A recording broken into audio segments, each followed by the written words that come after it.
E é o seguinte, vamos então repercutir as enquetes. A enquete do dia de ontem e a enquete do dia de hoje aqui para você no Repórter Cultura.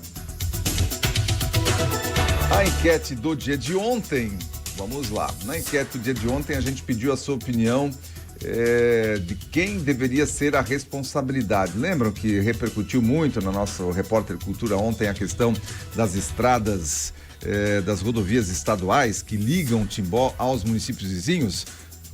A ligação de Timbó com Pomerode, que está uma lástima, a ligação de Timbó com Rodeio, que está uma lástima, a ligação de Timbó com Benedito Novo, Doutor Pedrinho, que está uma lástima. Aí a gente tem ali Rio dos Cedros, a pista de rolamento, né, foi feito ali um recapeamento, o acesso a Indaial também, mas sem acostamento, enfim, as nossas rodovias aqui estaduais não tem nenhuma relação com o título de Vale Europeu aqui para nossa região, muito menos, né, para o Vale do Cicloturismo. A nossa cidade precisa se preocupar muito com isso, porque temos o título, afinal, de a capital nacional do cicloturismo, e as pessoas vêm aqui para viajar de bicicleta entre as cidades aqui do Vale Europeu. Então, né, Vale Europeu. Mas as nossas estradas não demonstram nada disso. E a gente pediu para você, na sua opinião, de quem deve ser a responsabilidade pela manutenção das rodovias estaduais. Olha, 58,2% das pessoas disseram o seguinte: deve continuar com o Estado. Afinal, né, isso, eu acho que aqui o pessoal que está participando demonstra até conhecimento, porque não adianta a gente dizer que tem que passar para o município, que isso não vai acontecer. É responsabilidade do Estado mesmo. Mas com cobrança por parte de vereadores e prefeitos, com mais cobrança por parte de vereadores e prefeitos, né? 29,6% do município, com financiamento do Estado. Bom, talvez tem que acontecer alguma coisa política aí para isso mudar, mas existe possibilidade, por que não? De o município arcar com essa responsabilidade, mas ser financiado pelo Estado. De qualquer maneira, o problema sempre é grana, né? O problema sempre é grana, então... e a outra alternativa aqui, continuar sendo do Estado, ficou como terceira, e com assim uma parcela minúscula aqui de votos, passar essa responsabilidade para o município. Não tem jeito mesmo, né, de passar para o município sem que haja o financiamento por parte do Estado, não sei que um outro imposto ficasse aqui no município, para o município poder cuidar dessas estradas também. Mas eu creio que ficou muito bem equilibrado aqui, 58,2% das pessoas votaram em continuar com o Estado, porém com mais cobrança por parte de vereadores e prefeitos. E olha, eu vou dizer o seguinte, eu estava pensando a respeito disso no dia de ontem, né? A gente lançou a enquete, falou, as pessoas participaram, reclamaram, mandaram fotos, a gente fez matéria a respeito e a gente está em pré-campanha eleitoral. Pois olha, nenhum pré-candidato a nada, nem a prefeito, nem a vereador, entrou em contato, por exemplo, com a gente, dizendo: olha aqui, ó, eu vou assumir essa bandeira das rodovias estaduais aqui. Vou cobrar mais, vou juntar nossa equipe, nosso time e vou cobrar. Pode anunciar aí que essa vai ser uma bandeira da gente aqui. Ninguém, ficam dormindo de touca, né? Perdem oportunidades. Pelo menos de falar, pelo menos de assumir perante a comunidade depois da repercussão que foi gerada aqui, mas nenhum,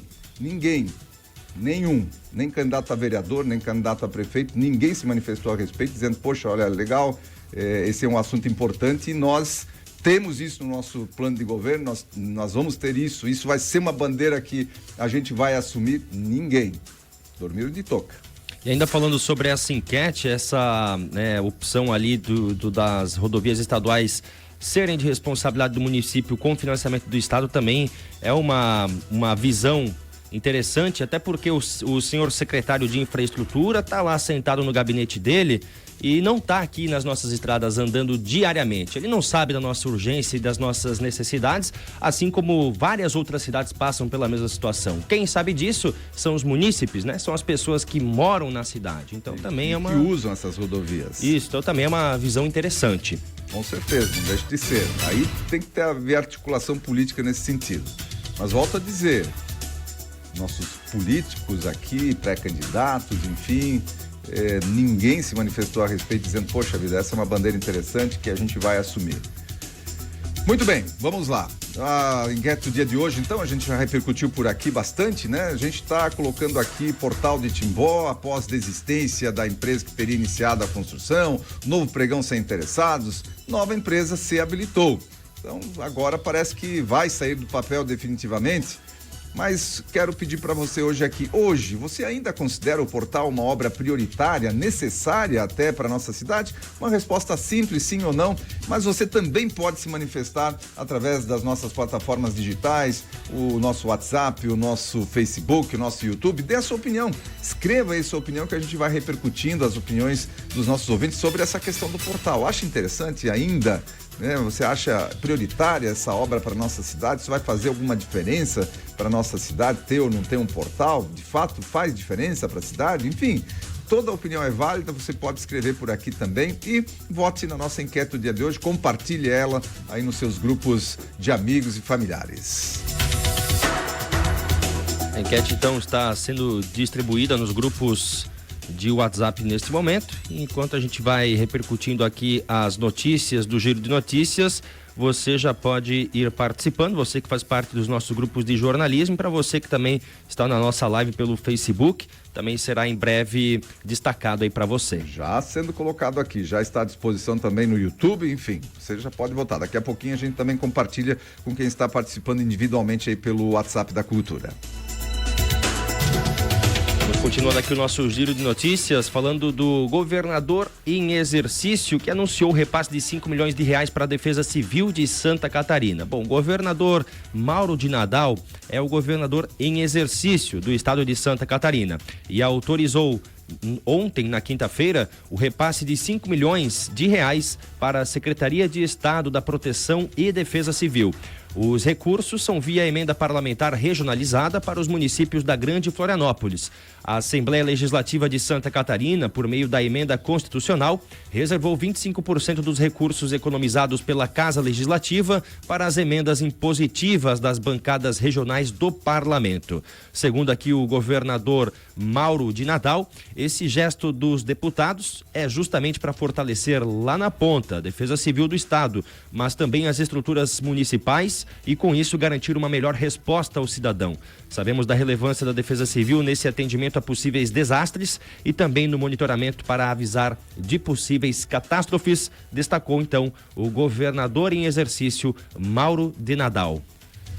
Verba importante que chegue na ponta de fato nas nossas defesas civis, e que não caia no esquecimento, porque agora que aconteceu o que aconteceu lá no Rio Grande do Sul, aí se traz à tona a necessidade do investimento na Defesa Civil, de deixar a Defesa Civil preparada, né, para algum evento climático adverso, que não cai no esquecimento. As nossas barragens aqui, a gente sabe que precisam de manutenção, os nossos rios assoreados precisam de desassoreamento, enfim, obras importantes e caras que precisam de dinheiro. E o dinheiro vem da onde? Vem do pagador dos impostos. Mas quando ele é bem aplicado, nesse tipo de situação, o pagador dos impostos olha, poxa vida, aquilo que eu estou pagando de imposto está sendo muito bem aplicado. O problema é que a gente não vê isso acontecendo.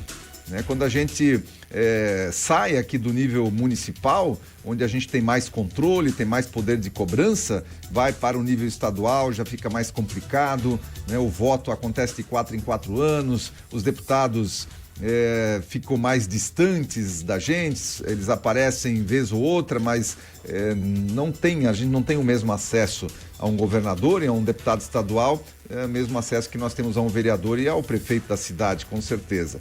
Então, quanto mais distante, mais difícil da gente controlar, mais difícil da gente cobrar. Mas Defesa Civil, sim, deve ser uma prioridade, ainda mais no nosso estado, na nossa região aqui, que está tão suscetível à questão, principalmente, das enchentes.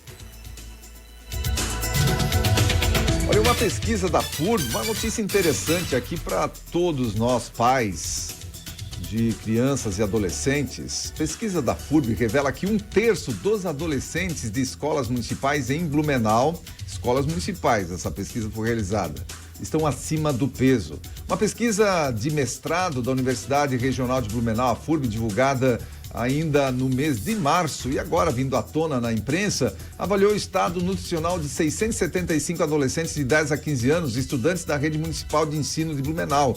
O estudo comprovou que 31,3% apresentam excesso de peso, 18,2% estão em estado de sobrepeso e 11,3% têm obesidade. 1,8% possuem obesidade grave, inclusive. Vejam só, num apanhado aí de 600, é uma pesquisa estatística que levantou aí entre 675 adolescentes essa situação. E que, vamos considerar isso no apanhado geral, dá pra gente levar isso sim. Mas não foi as escolas estaduais, não foram abordadas, mas tem uma amostragem interessante aqui para uma pesquisa desse padrão, desse nível, tem uma amostragem interessante aqui de 675 crianças que foram levantadas. E a gente percebe isso no visual, não precisa nem ir muito longe. Vá numa escola, você percebe isso no visual.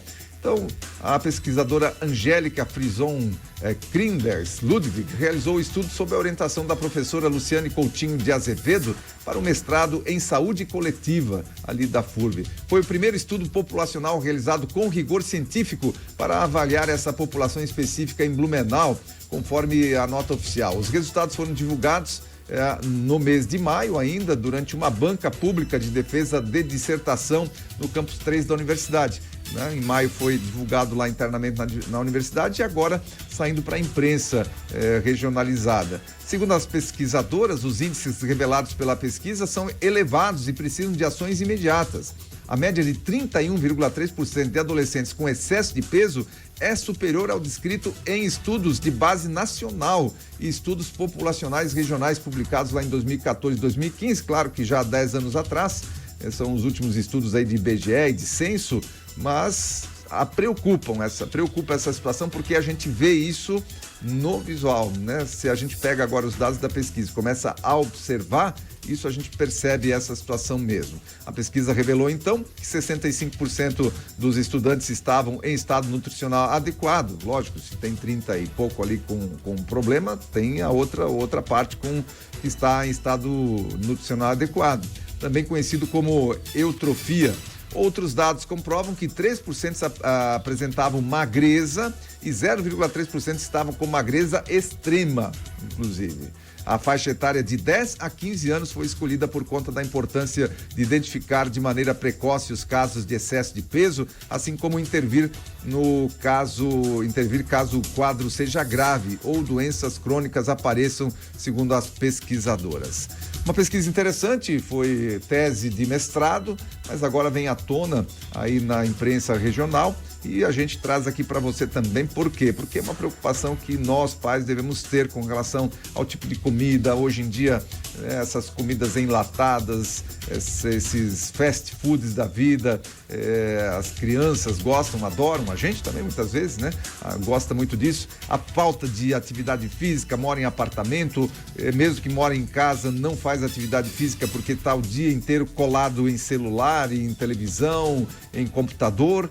E aí a obesidade é algo que vai se apresentando. E a obesidade, o excesso de peso, o sobrepeso, a gente sabe que pode trazer, se já traz problemas para quem é adulto, para quem já está lá na idade adulta, já vai começar a trazer problemas mais cedo para os nossos jovens adolescentes na medida em que vão ganhando idade. Então é uma preocupação que deve ser nossa também, na medida em que essa pesquisa apontou essa situação e, como eu falei, nós não precisamos ir muito longe, é só a gente observar no visual, né? À medida que a gente é chamado a atenção pela pesquisa, a gente vê que realmente faz sentido esses dados que foram apresentados pelas pesquisadoras da FURB.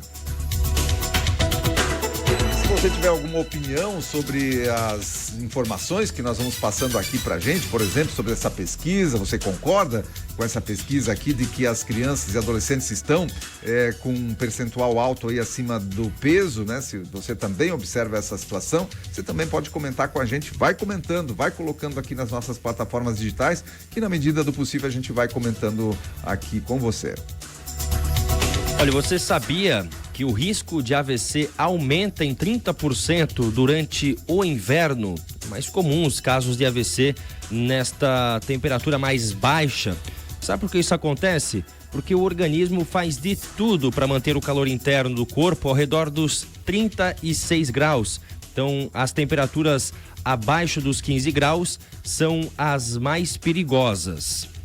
Assim, quando as terminações nervosas da pele elas ressentem com o frio, estimulam a produção de uma substância que acelera o metabolismo para evitar a perda desse calor. Aí, como forma de proteger o funcionamento desses órgãos vitais internos, esse mecanismo aí faz com que as paredes dos vasos que irrigam a pele, eles se contraiam, né? Então, prova disso é que as mãos, os pés, o nariz, as orelhas esfriam.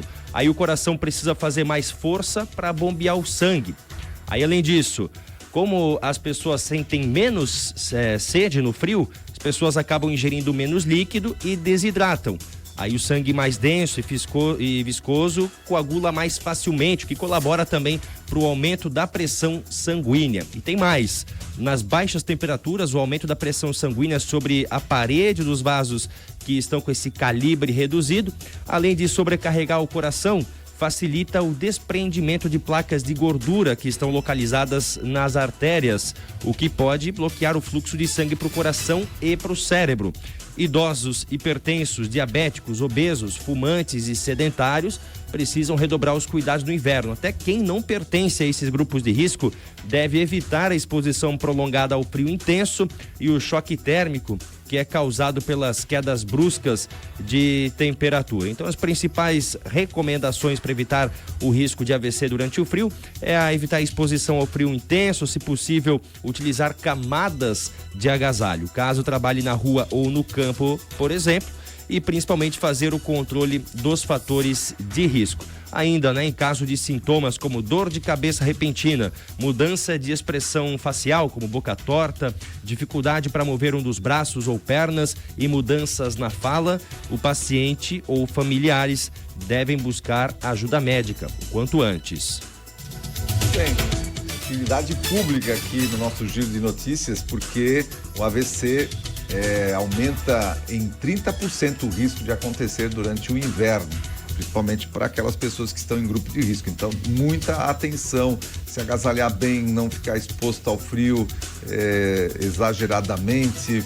Isso é muito importante para evitar esse problema que é seríssimo, né? E que causa sequelas, e leva à morte certamente, e se não leva à morte, causa sequelas sérias aí para a pessoa, tirando a sua mobilidade, enfim, é uma situação muito complicada realmente essa questão do AVC.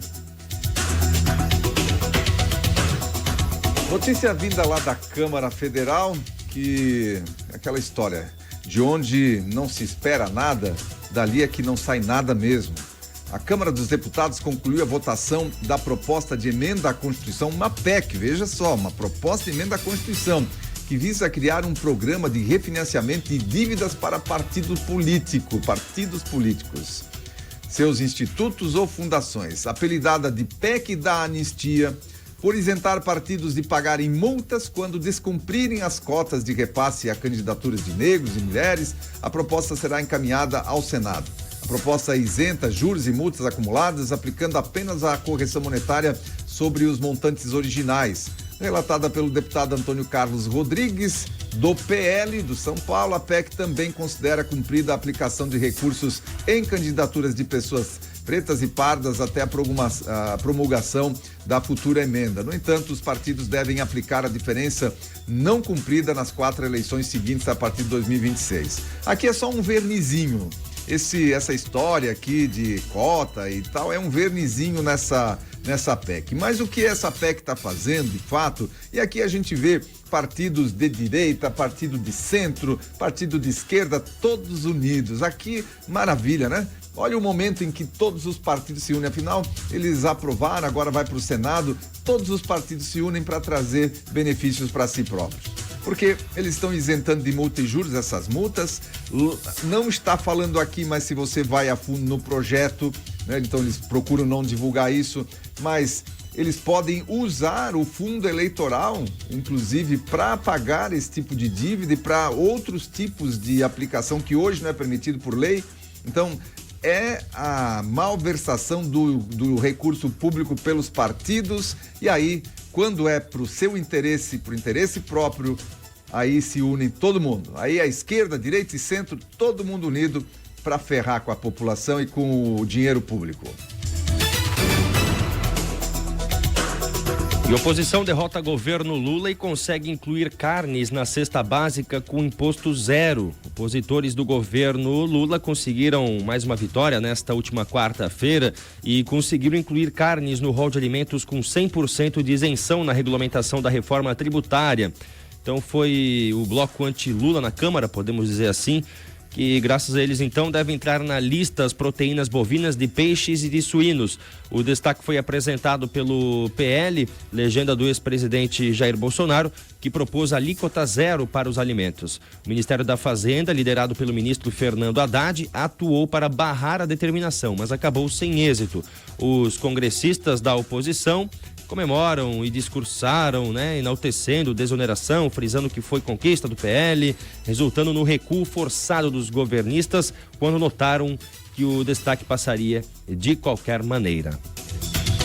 Pois tira o foco do todo da reforma tributária. Nós temos que olhar o todo da reforma tributária, muitas áreas sendo oneradas, a gente já falou bastante sobre isso por aqui, nós temos que trazer mais especialistas para trabalhar essa questão da reforma tributária aqui no Repórter Cultura, porque tem muita coisa obscura ainda sobre essa reforma tributária. Se ela de fato alguma questão vai trazer de simplificação dos impostos, isso é verdade, deve trazer alguma simplificação. Agora, que vai reduzir a carga tributária, não, isso já é meio que ponto pacífico de que não haverá redução na carga tributária, bem pelo contrário, haverá atividades que serão muito taxadas, que hoje não são taxadas, inclusive motoristas de aplicativos aí com possibilidade de terem 26% de imposto sobre os seus serviços, enfim, uma série de questões. E aí agora fica nessa discussãozinha, né?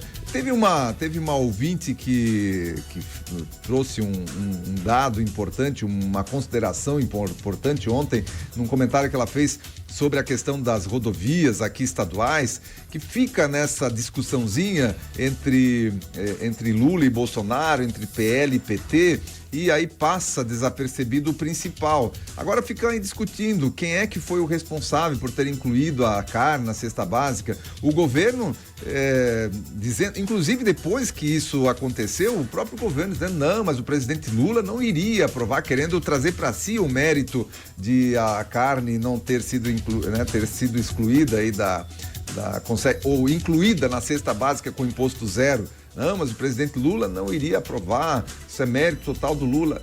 Que mérito ou demérito? O pessoal tem que trabalhar e fazer o que é certo para o país e parar essas discussõezinhas menores e bestas que não levam a nada. Que agora vai ficar, ganhamos, perdemos? Quem perde ou quem ganha é a população brasileira. E nessa questão da reforma tributária, muitos pontos obscuros ainda, e não dá para afirmar nem com certeza e nem com muita certeza ou com pouca certeza quem será o ganhador ou perdedor com essa reforma tributária do jeito que está indo, tramitando sem muita discussão, aquilo que a gente falava ontem, 220 horas. A gente estava comentando que o Lira devia... Isso dá 9 dias, né, Júlio? Você tinha feito a conta ali, davam 9 dias. Isso. E ele disse, não, mas ninguém pode dizer que a reforma tributária passou sem discussão, foram 220 horas. Aí eu até estava dizendo, olha, é melhor transformar em minutos, né? 220 horas vezes 60 minutos, então é melhor dizer, não, foram 13.200 minutos de discussão, talvez ficava um pouco mais impactante, ou talvez ainda transformar em segundos, que daí dá, não, foram 792 mil segundos de discussão aí sobre a reforma tributária. Tá bom, Lira? Daí, quem sabe, fica mais impactante.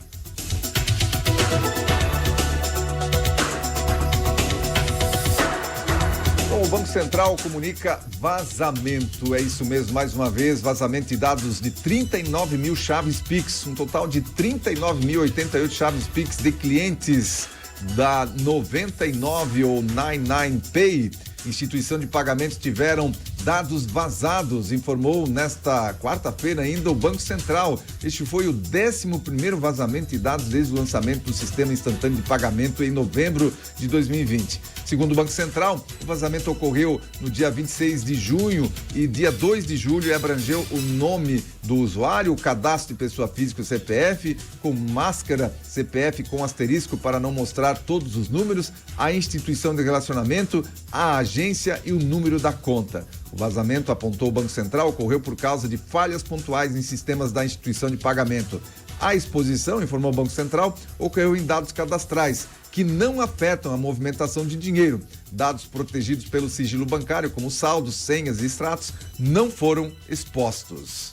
Mas, foram expostos dados sensíveis como CPF e outras informações que podem ser aí utilizadas pelos golpistas. E já é o suficiente, porque depois eu vou falar aqui para você no setor de segurança sobre o novo golpe que está acontecendo, que é o golpe do Pix errado.